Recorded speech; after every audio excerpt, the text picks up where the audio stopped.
Good morning, everyone. Yesterday I mentioned St. Peter, but it was also the feast of St. Pope Pius the Fifth. And he, in around about the time, the mid 16th century, was very occupied with reform in the church. Now, you need to put that in perspective because Martin Luther died in 1546. And Pope St. Pius became Pope in 1566, 20 years later. So a lot of the corruption that Martin Luther was rebelling against was still in place at the time that Pius V was in office. I mention that because today we recognize St. Catherine of Siena, who joined the Third Order of the Dominicans when she was still a teenager.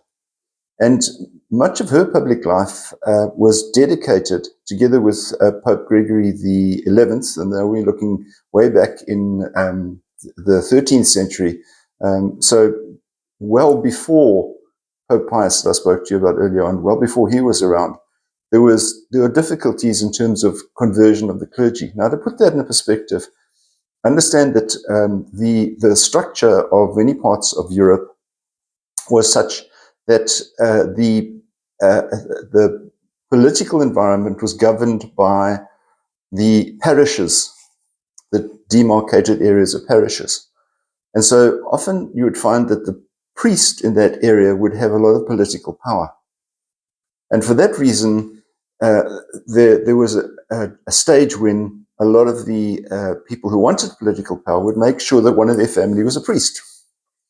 And so then people who joined the priesthood weren't doing it for the right reason. Well, not all of them. Some were still very good, but there was corruption and all that kind of thing that was going on. And so the difficulties that were being faced was to try to sort out those clergy who needed reform.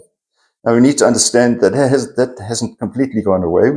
We have difficulties in various parts of Africa, for example, where there's a lot of enculturation within religion. And the enculturation sometimes impacts the religion.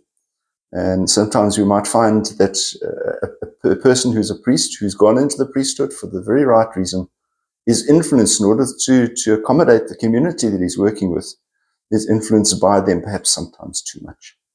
And so there's a clarification that needs to be done. And even today we pray for reform in some parts of the clergy. Not all parts of the clergy still understand, but there is some reform that needs to take place. And we pray the Lord's presence in all of them and influence. You have a wonderful day. Keep safe. God bless. Bye-bye.